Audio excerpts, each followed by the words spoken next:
tubahaye ikaze inshuti zagusengerwa abari mu gihugu cyacu, abari ku migabane itandukanye y'isi, n'ubundi ni Harerimana Weraresi. Dushimiye abantu badukurikira bari mu gihugu cyacu mwese, tubahaye ikaze, ndetse abari mu Bubiligi, abari mu Bufaransa. Inshuti zagusengerwa nzi ko muri ahantu hatandukanye, tubahaye ikaze muri kano kanya mu mwanya wo gusengera ibyifuzo. Ni Harerimana Weraresi, n'ubundi kwanga kujya turi kumwe na Bobo, ndetse hari n'undi nzabagezaho mu minsi iri imbere muzamumenya, witwa Janvier.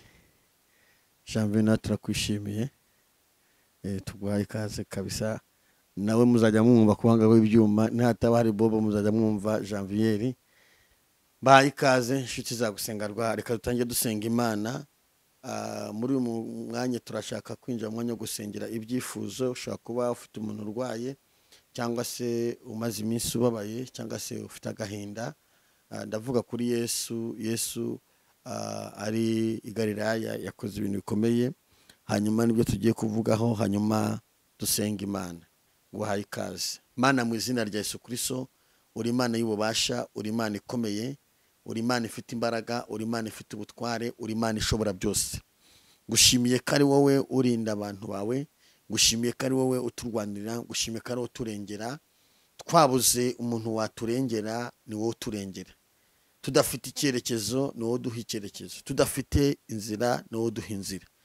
Nuwemeye gutanga umwana wawe Yesu aradupfira. Nushimwe, nuhabwe icyubahiro Uwiteka. Wagize neza, umugambi wawe ni mwiza kuri twebwe. Nyemera Kristo umuntu wese udukurikiye muri kano kanya, imbaraga zawe ziganze kuri we, umwuka w'Imana ategeke kuri we. Twirukanye imbaraga z'abademoni zose, twirukanye imyuka mibi yose, twirukanye imbaraga z'abakonikoni, twirukanye imbaraga z'abarozi. Imigambi ya shitani yose iburizwemo. Ubwiza bw'Imana buganze, icyubahiro cy'Imana kiganze, mu izina rya Kristo wa Nazareti. Amen.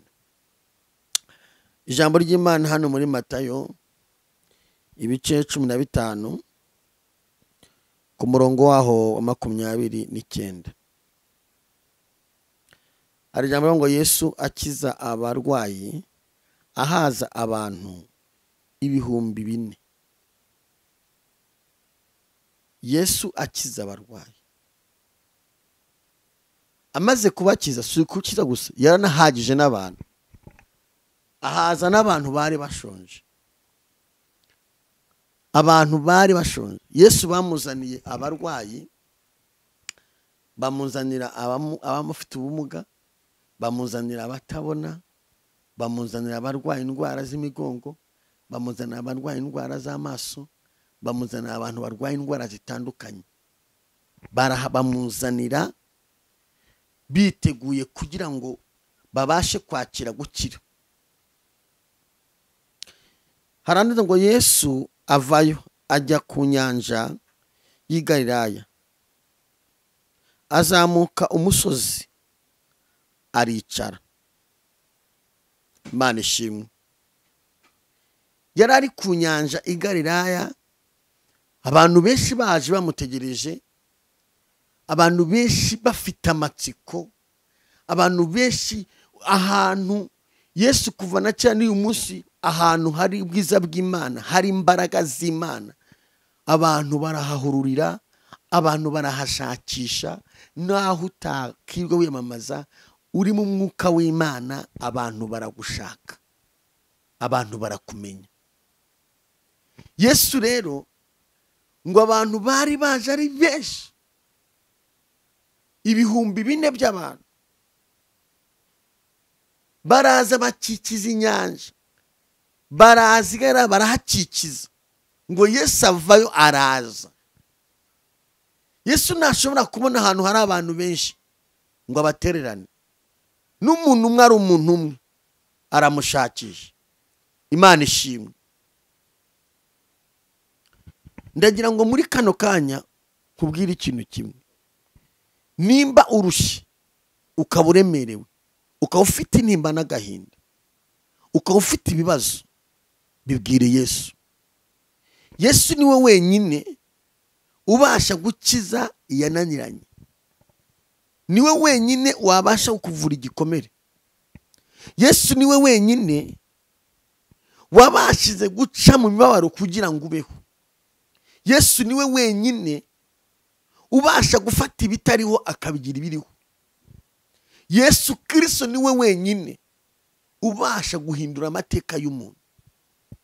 Uziko aba barwayi uko bose bamusanze bose bakaza aho ngaho, nta watashya adakize, bose barakize. Ushobora gushaka ubuhungiro ntububone, ugashaka ahantu uhungira, ugashaka amahoro ukayabura, ugashakisha ahantu wakura amahoro, ukajya wicaye wese nzakura amahoro. Ahantu wakura amahoro ni kuri Yesu. Yesu niwe wenyine wakuraho amahoro. Ahandi hose ushobora gushakisha ntibikunde, ariko kuri Yesu wahabona amahoro. Nshuti mudukurikiye, ndagiye nkurangira ahantu wakura amahoro, ahantu wakura ubuzima, ahantu wakura umunezero, ahantu wakura ibyishimo. Ni hehe wakura ibyishimo? Ni hehe wakura umunezero? Ni hehe wakura guseka? Ni hehe wakura ibitwenge? Ni hehe wakura ibyiringiro? Ibyiringiro byashize. Urwajije ibyiringiro byawe bikarangira. Hari igihe umuntu arwaza umurwayi ibyiringiro bigashira, ugasanga wagumva naho Imana ndabona byarangiye. Ahantu dukura ibyiringiro ni kuri Yesu. Imana ishimwe. Yesu Kristo niwe urema ibyiringiro mu muntu byari byabuze, agafata umuntu akamusubiza mu ibyiringiro. Muri kano kanya Yesu agusubize mu ibyiringiro watakaje. Ushobora gutakaza ibyiringiro bitewe n'intambara ufite. Ushobora gutakaza ibyiringiro bitewe n'ibibazo ufite. Ushobora gutakaza ibyiringiro bitewe n'ibyakubayeho, n'ibibazo byakubayeho bigatuma utakaza ibyiringiro. Ariko ndavuze ngo Yesu Kristo agusubize mu ibyiringiro, kuko niwe ujya uha intege abarambiwe. Yesu ajyaho intege umuntu warambiwe, umuntu wananiwe Yesu amuha intege. Ngo abasanzaho. Yesu Kristo ahageze indwara zirakira, ibirema biragenda, impumyi zirahumuka, abantu babona ibitangaza, babona imirimo n'ibitangaza. Abantu bari bafite n'inzara, abantu bari bashonje, abantu bari bafite icyaka, abantu bari bafite inzara nk'iyo ufite. Muri bino bihariho inzara, hari inzara y'ibyo kurya, hari n'inzara mu buryo bw'umwuka. Abantu barashonje. Aba rero bari bashonje, inzara y'ibyo kurya bari bashonje, 4,000 bari bashonje. Nta n'isoko, nta n'amafaranga bafite, nta no guha. Ariko Yesu ahageze yarazi icyo arakora. Haleluya! Yesu yageze ahantu abazi icyo arakora. Yesu yageze ahantu abazi uburyo arahindura amateka. Yesu yageze ahantu abazi uburyo arakura igisuzuguro ku muntu. Imana ishimwe. Inshuti wowe udukurikiye, reka nkubwire, nubwo ushobora kwibaza ngo bizagenda bite, Yesu wabashije guhaza 4,000 bakarya, ntazakuburira, umva, ntazagukoza isoni, hari umuntu avuze ngo ntiyakubura na mituyu. Iyo atari yaza ngo akora igitangaza, acinzira aho zitare, agakingura umuryango. Reka Yesu ahageze agaburira abantu, ahaza abantu 4,000. Ndashaka kubwira ngo iyo ushonje nta wundi muntu uzayikumara, ni Yesu Kristo uzakumara iyi nzara. Iyo ushonje umuryango wawe ntiwayikumara, rindira Yesu niwe uzayikumara. Iyo ushonje abavandimwe ntibayikumara, iyo ushonje inshuti ntizayikumaze. Ariko ndege nkurangire uzayikumara, ni Yesu Kristo uzakumara iyo nzara. Kandi buri muntu asonza bitewe n'ubuzima abayemo. Iyo ushonje Yesu azayikumara. Uzi inzara umuntu asonza akamara imyaka 5 yarize nta kazi agira, iyi iragatsindwa n'Imana, Yesu ayikumara. uzi inzara umuntu asonza abandi bari kurya bari kumena ibiryo wowe ukajya wifuza ibyo kurya. Yesu nimuhura kugabure mu izina rya Yesu. Imana ishimwe. Uzi inzara umuntu asonza abandi bari kubisikaza bari kujya basigaza ibyo kurya wowe ukajya wifuza. Hari umugabo mwashonje akajya areba akajya abona ikirere kiri kugenda akabona ahantu hose ari kugenda kubera inzara. Umuntu inzara irakurya ukajya ubona amazi ari kugenda ukabona intebe ziri kugenda ukabona ibintu byose biri kugenda kandi bitari kugenda. Inzara aba bari bayishonze ari ibihumbi 4 wowe yishonze uri umuntu umwe none ukwanga ugiye kuva kuri Yesu. Guma kuri Yesu, iyo ushonje azayikumara. Wowe ushonje mu kanya gato nk'ako guhumbya. Iyo ushonje Yesu azayikumara. Hari inzara y'amadeni ntiba yoroshye mwa bantu mwe.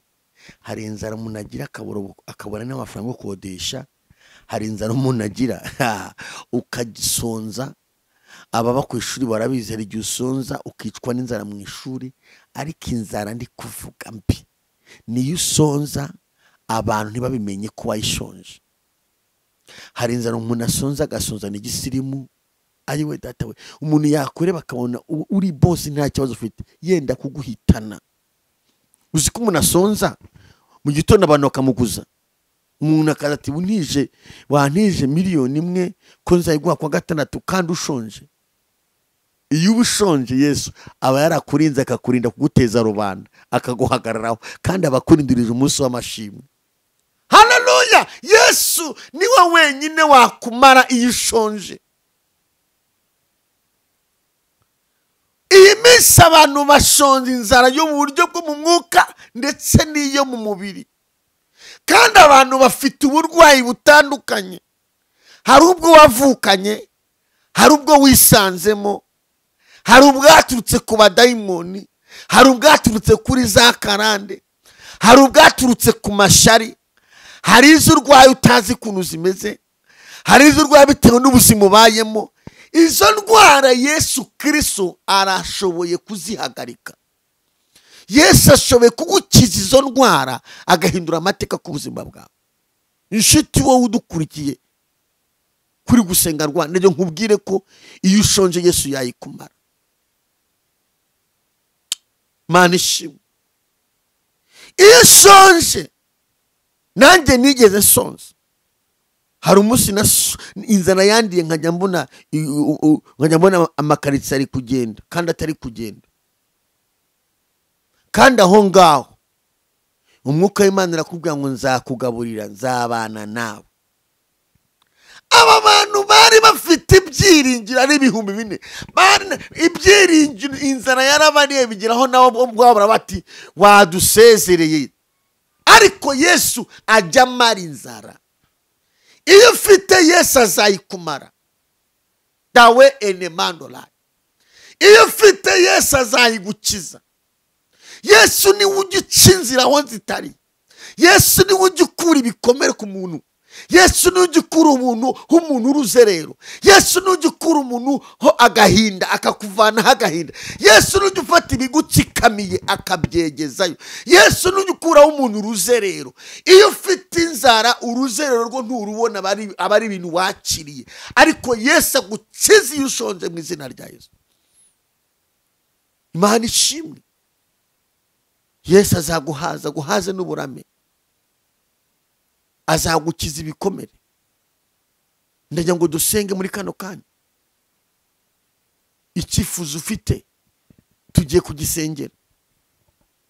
Yesu ashobora guhagarika imbaraga z'uburwayi ziri ku buzima bwawe. Yesu Kristo ashobora guhagarika imbaraga za karande ziri ku buzima bwawe. Yesu Kristo ashobora guhagarika imigambi y'abarozi ku buzima bwawe. Umaze igihe urwaye ariko Yesu nakiza uburwayi ku buzima bwawe. Umaze igihe ufite agahinda Yesu nakura agahinda ku buzima bwawe. Umaze igihe ufite ibikomere Yesu nakuramize ukuboko kwe agukiza ibikomere. umaze igihe ufite umubabaro mu mutima wawe. Yesu nakurubara umutima wawe awusimbuza ibyishimo. Imana ishimwe. Nshuti wawe nkurikiye, nta handi hantu wabonera ubuhungiro ni muri Yesu. Yesu ni wenyine uzaguha ubuhungiro. Yesu ni wenyine uzakuvura ibikomere. Yesu ni wenyine uzaguha agaciro. Yesu niwe wenyine abantu bahungiraho uhereye kera kugeza uyu munsi. Niwe wenyine abantu bagiye bahungiraho bakabona amahoro. Ndakwifuriza gukunda Yesu. Ndakwifuriza kumenya Yesu. Ndakwifuriza kumenya Kristo mu buzima bwawe. Azakuyobora inzira, azakuvura ibikomere, azagukiza agahinda, azagukiza uruzerero, azaguha agaciro. Reka nkubwire, ibyo urimo ubivemo. Nimba uri mu byaha ubireke. Nimba uri umusinzi ureka gusinda. Nimba uri mu busambanyi ubureke. Nimba uri mu bujura ubureke. Nimba uri mu moko ubireke. Nimba uri mu bugambanyi ubureke. Nimba waraguye wongere ubyuke, kuko Yesu akeneye kubyuka akagukiza iyo usonje. Hari iyo usonje abantu bataruzi Yesu yayigukiza. Ntashaka kwigukiza uri mu byaha. Nshuti wo nkurikiye, ndajya nkubwire ngo hari imbaraga z'Imana zabasha guhindura amateka ku buzima bwawe. Nimba uri mu ruvango ibintu by'Imana reka mbivemo, reka mreke Imana mbivemo, ntugwe, komera kuri Yesu. Yesu azahindura amateka ku buzima bwawe. Muri aya masaha ndajya ngo witekerezeho. Hari abantu benshi banyandikiye bambwira ngo barifuza ko tubasengera. Nibyo koko urashaka ko tugusengera, ariko Yesu ngo ufite ikimpereho. Yesu urakikijwe. Yesu avuye mu byaha. Ese ntukeneye ubufasha bw'amasengesho utarakizwa? Nje nagufasha nkagusengera, ariko sinjye waguhasha umugisha. Sinajye uzaguhesha ubugingo, uzabuheshwa no gukiranuka. Bishop yagusengera, apotre yagusengera, pastor yagusengera, apadiri yaguhesha umugisha, umva shehe yaguhesha umugisha, abantu bose ariko udafite agakiza. Hari uruganda, hari aho Kristo asuzumira umukristo. Iyo ugiye gusaba, uwo ugiye gusaba ubanza kwiyuzuza nawe. Abantu banyandikiye bace mu gikari bakanyandikira, twasenganye ejo. Isuzume urebe uko umeze. Isuzume mu buzima bwawe. Isuzume muri uyu mwaka urebe. Muri uku kwezi tugeze mu kwa kabiri, isuzume urebe ese mbanye n'Imana gute, ko nkeneye ko iyo nshonje yayimara. Ese Yesu Kristo aje mu buzima bwanjye yamara iyo nshonje? Ese yankiza uburwayi? Erega hari izo turwaye, hari n'iyo urwaye itagaragara. Erega urwo ruzerero urimo nabarugutereje n'imbaraga z'abarozi, iyo ntigaragara abaganga ntibazayivura. Insingo bakuzinze izo ntabwo abaganga bazazivura. Imisatsi batwaye ntabwo abaganga bazabimenya. Oya, ibyo ntibazabimenya. Ibyo birara bigendagenda mu nzu iwawe no hejuru y'inzu, ibyo ntabwo ibinini ntibizabikuraho. Ukeneye ko haza imbaraga z'Imana zifatamira iyo migambi bajya muri ku buzima bwawe. Ukeneye ko Yesu aza mu buzima bwawe akagukiza iyo ushonje. Aba barwayi bari bamurindira ari benshi. Nawe umaze igihe utegereje Yesu Kristo ko yaza mu muryango wawe. Umaze igihe utegereje ubwiza bw'Imana ko bwaza mu kazi kawe. Umaze igihe utegereje ko imbaraga z'Imana zaza mu mishinga yawe. Umaze igihe utegereje ko inzozi ufite mu buzima bwawe zazasohora. Kugira ngo inzozi zawe zisohore, nuko wongera ukaba inshuti n'Imana mu buzima bwawe. Ntabwo abantu bapfuye gusubizwa gusa, ntabwo abantu bapfuye guhembuka gusa, ntabwo abantu bapfuye kubona ubwiza bw'Imana, bahindutse inshuti y'Imana. Ukeneye kwinzara ufite, iyo ufite Yesu ayikumara, n'uburwayi ufite Yesu abukumara, n'agahinda Yesu akakumara, n'ibikomere Yesu abikumara. Waratawe ariko Yesu agomba kugutoragura. Reka ukeneye ko marayika w'Imana, ubwiza Yesu aza mu rugo rwawe, akaza mu kazi kawe, akaza mu buzima bwawe.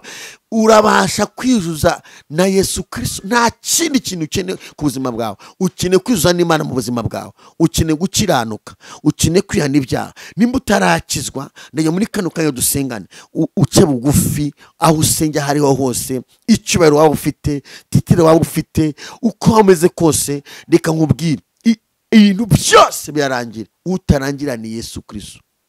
Hari abarengi baririmbye ku Gisenyi baririmba ngo ukomeye ni Yesu. Ni Yesu wenyine ukomeye.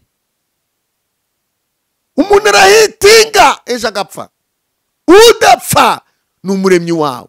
Yesu Kristo niwe ukeneye kuza ku buzima bwawe agahindura amateka ku buzima bwawe.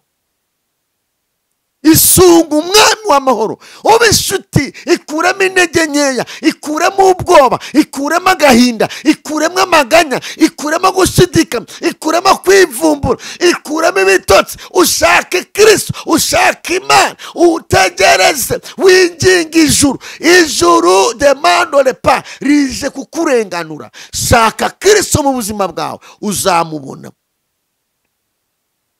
Kumushaka akagukiza iyo urwaye, kumushaka akakugaburira ushonje, kumushaka akazaguha n'ijuru, kumushaka akazaguha n'icyubahiro mu buzima bwawe, kumushaka akazaguha agaciro watakaje, kumushaka wakujugunye akazagushakisha akanagupfukamira. Iyo twakunze Kristo, Yesu adushakira icyubahiro.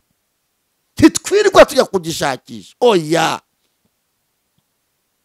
iyo wamenye Kristo bakwirukankaho, ntabwo bashaka kumushaka Yesu Kristo akamenya aho byapfiriye, akazura ibyapfuye. Taya sini mandola. Ndumva hari ibyo Yesu azuye ku buzima bwawe. Gushaka Kristo akazura. Yesu Kristo amenya ahantu abarozi bahishe umugisha wawe, amenya ahantu bahishe ahazaza hawe. Yesu Kristo amenya iterambere ryawe ahantu rihishe. Yesu Kristo amenya umunezero ahantu bawuhishe. Yesu Kristo amenya ahantu bapfunyitse amafoto yawe. Yesu Kristo amenya ahantu bapfunyitse ubwiza. Uzi ko ubwiza abarozi bafata bakabuhisha, umuntu bakamugaragaza nk'aho atari mwiza kandi ari mwiza. Uzi ko Yesu Kristo amaso yarareba kandi aranumva. Biravuze ngo arebera hose icyarimwe. Ibyo bakora byose Yesu Kristo arabiruzi. Icyo akeneye ku buzima bwawe nuko wizuza nawe ugakiranuka. Ndagira ngo usengere. Nimba utarakizwa, vuga ngo mwami Yesu, pfukamye imbere yawe, ndi umunyabyaha. Muri aka kanya ndakwakira nk'umukiza. Unkure mu gitabo cy'urupfu, unyandike mu gitabo cy'ubugingo. Umpindure umwana wawe. Fata amateka yanjye mabi mazemo igihe kirekire, uyahambire, uyajugunye kure, undemera amateka mashasha meza. Vuga ngo Yesu Kristo, ndifuza kugukorera, ndifuza guhindura ibyo nagendaga mu bitari byiza nkabivamo. Ndifuza kuyoborwa nawe, ndifuza kuba inshuti yawe. Ibyo nagiye nigwanira nkicira inzira muri uyu mwaka, ukaba ari umara inzara, akaba ari unyizi iyo ndwaye, kuko njyewe sinkizi. Urakoze Kristo kumubarira ibyaha byanjye, mu izina rya Kristo wa Nazareti, amen. Reka ngusengere.